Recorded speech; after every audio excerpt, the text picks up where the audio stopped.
Destiny is better. Have trained with the team twice, full trainings and also other trainings. Just too short to be involved for City. We want him to train tomorrow and have another good week next week as well. So, but he's in a good place. It looks very positive about him. Biz will miss this game as well. And no, Kulusevski is out. I think that's a longer one. I don't want to put a time frame on it. Yeah. Now, look, transfer's your favourite subject, Thomas. Not too long left till you don't have to have any questions about them. But there's been a couple of scenarios this summer that have been played out very publicly. So Tottenham fans have seen what happened with Morgan Gibbs-White, and then as of very recently with EZE now choosing to join another club. How much of a blow is it for you when you have targets and the club has targets that you want to sign and something doesn't quite happen and you can't get them over the line? I mean, in general, of course, I don't speak about specific players unless they are at our fantastic club, and I'm more than happy to speak about all our players. So that's one thing. Secondly, and there's been a lot of rumors linked a lot of players. Also, players I'm thinking, oh, he's been linked with us. Oh, interesting, but a lot of times where there's definitely nothing in it. So that's part of the business we talked about before. There must be someone out there that thinks it's good fun to put the rumors out there. But anyway, there'll be a lot of links. There has been a lot of links. There'll be a lot of links in the future. And so just to generalize that, to make it very, very clear, I don't want any players that don't want to come to the club. They don't want to come to the club and wear this fantastic badge, then we don't want them here. I think that's very clear. And I'm also pretty sure that the fans will feel the same. If they don't want to put the fantastic shirt over their head, play for the badge, play for the club, really enjoy it, no problem. Then we don't want them there. So I think that's a key message. What message would you give to those fans, though, who see those names, probably understand everything you're saying about wanting to come here, but maybe set their hopes and expectations on those players potentially coming? What's your message now to fans, considering there's only 9 days left in the window? I think, as I said, there's a couple of things. I said it many times, I'll say it again. The club is working very hard to see if we can strengthen the squad, and we only want to strengthen the squad with players that we think is good enough, we can improve the squad. So that's they've done from the beginning, and that we will continue doing to the end of the window. And Thomas, look, you spoke about Richarlison quite a bit. You've been asked lots of questions on him. Started very well under you the first couple of games. There's still plenty of talk about where his future lies and whether he was included in a potential deal with another club to bring in a player. I'm trying not to mention any names right now. What's the message to him when there are rumours circulating or there is potential that he might be used to bring in some other players? What's the message to him? Because I'm sure you want him firing on all cylinders for you when you've got him. Right now, he's my starting 9. He's scored 2 fantastic goals. He had 2 top games. He's the Brazilian number 9. He's a very good player. So I'm very happy with him. Rich, you want to stay? I want to keep him. There's been no talks about anything else. He's done well for us. Thanks, Thomas. Welcome. Afternoon, Thomas. Afternoon. In terms of your creative options at the moment within the squad, I mean, how do you view that area of the pitch? And, are the club actively looking for a player in that particular area? I think we just played the first game, scored 3 goals. So I think that was pretty promising. I know it's a long season and we don't need enough players and players with different abilities. I think in some of the players we have, Kudos I think is got that spark and creativity. I think Wilson does it well. I think Matthijs Tel can play different positions. We've got 2 good strikers in Dom and Richie, and then Brennan, the deep runner. So I think we got variation up the pitch. But again, we look out there, and if there's anything that can strengthen it, and that is in all areas, then we're open for it. Clean sheet last weekend, and of course you employed a back 4 last weekend. We saw a back 5 against PSG. In terms of your extensive experience of facing Manchester City and going to the Etihad Stadium and really taking them down to the wire, because I think last season it was 2-1 to City in that game at the Etihad Stadium. What do you feel is the best approach to getting a result there and against City? I think I don't think there is a go-to system or go-to approach. That is something we are working hard on, of course, the way with our principles. I think the main thing is that we need to go there and be brave. We need to have enough spells on the ball where we can control phase 1 and 2. I think would be a big area. And then I think it's a team that has been except from last year, I think the 4 or 5 years before that, they were probably the best team in the world.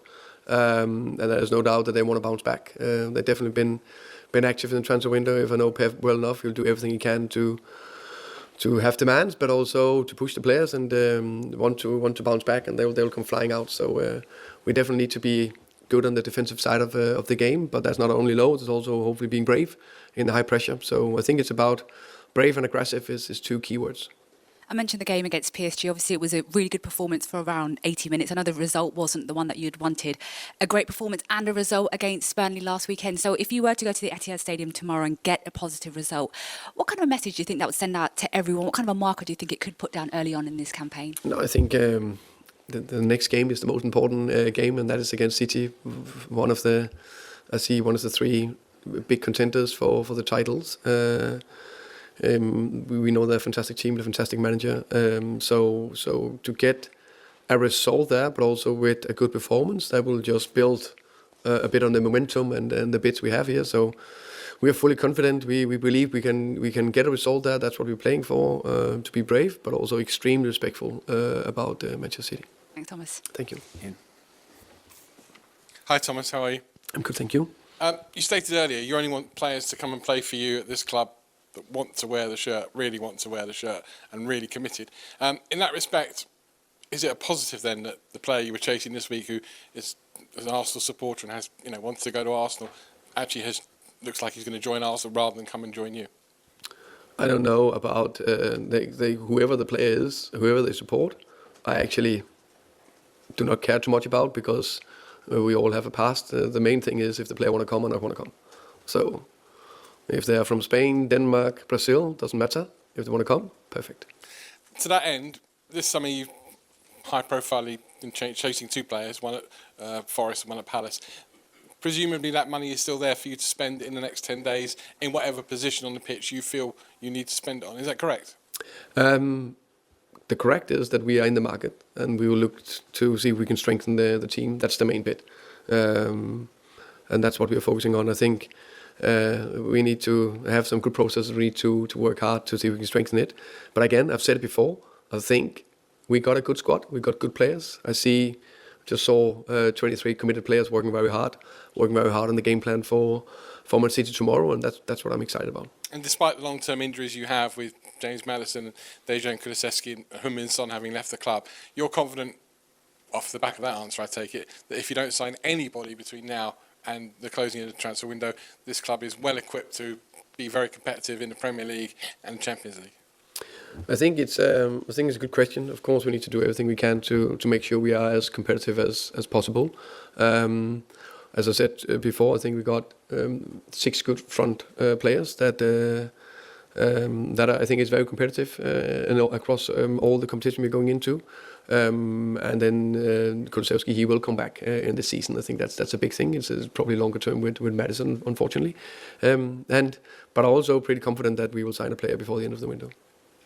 Hi, Thomas. Yeah, hi. It's kind of following on from that in a way, and I guess it's about those numbers. It's about Kudus and Palhinha coming in as the 2 new faces, but then Sonny and Madders going out. So is the squad really stronger than the one you inherited when you first came in? You can say that's 2 players in, 2 players out, so probably pretty similar, I would say. But also, as I said, I think my first press was that I think it's a good squad. I think there's some talented players. I think there's some quality players in there as well. Probably the same level, but I think that's good. And then it's up to me together with the players and the staff to make sure we can compete. And then, as I said, we do what we can to strengthen it. I think you said in a previous press conference, ideally every manager would like players in early in the window because you can work with them and everything. Yeah.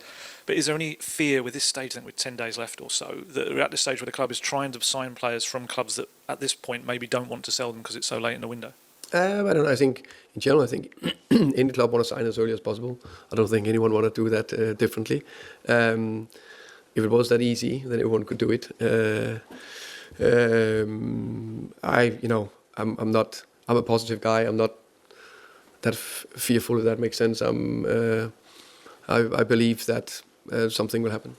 I think on tour you mentioned about trying to get it's a natural process of the recruitment side, getting to know you a bit better like you had at Brentford and streamlining that. Where are you at with that? Has that got any kind of further down the line now? I think that's that's an ongoing process. That is every day, every week, how we do things, how we understand each other, how they understand, let's say, the type of football, how I see players, how I see the game. So that will only grow over time.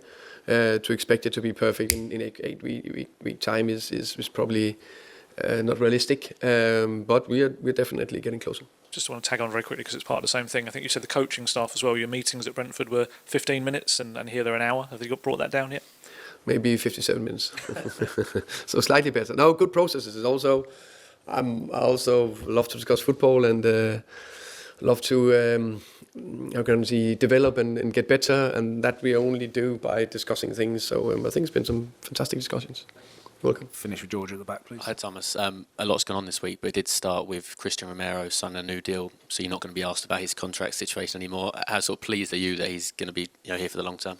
I think very pleased. I think that was a fantastic signal from the club, and of course from Christian Romero as well, that he believed in the club and the project and the journey we just started.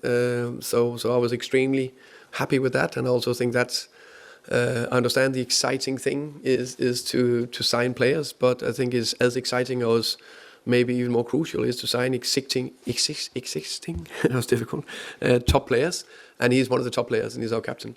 So he believed in that. I think was a big statement. And I guess just from your own point of view, you kind of inherited a tricky situation. You've replaced a manager that's just won a trophy, but it feels like you've made a really strong start to life at Spurs. The PSG performance, obviously Burnley win. Kind of from the outside, it almost feels like you've been let down so far with this transfer window, with only 2 in and 2 out. Do you kind of feel like you've been let down? No, I think say to my players, if they work very hard, and do everything they can, we can't ask for more. I know the club is working extremely hard, and it's unfortunately not. How can you say, you can't go in weight rows and I want to buy 2 good players and then go and walk away 5 minutes later. It's a little bit more complicated. So I see the club work hard. I see Daniel working extremely hard, Johan, Vinay, and we're all on board in terms of do what we can do to improve. And just finally from me, the 3-5-2 formation worked really well against PSG, and you've used that in the past against Man City to good effect. I guess when you've kind of got a system like that you know can work, do you just go with it anyway, even though there isn't a surprise element, or do you always like to have a kind of surprise element up your sleeve when you don't go into these big games? I trained every game a little bit different compared to, but that's definitely in my mind. 3-5-2, definitely in my mind. Whatever 4-2-3-1, and I will take a decision on what we do. You'll see that tomorrow. But I'm always thinking, how can we tweak it a little bit inside our principles? And then of course systems can do something, but principles is the most important thing. So yeah, I will use, as I said, I'll be pragmatic. I'll use different systems, different ways to win football matches.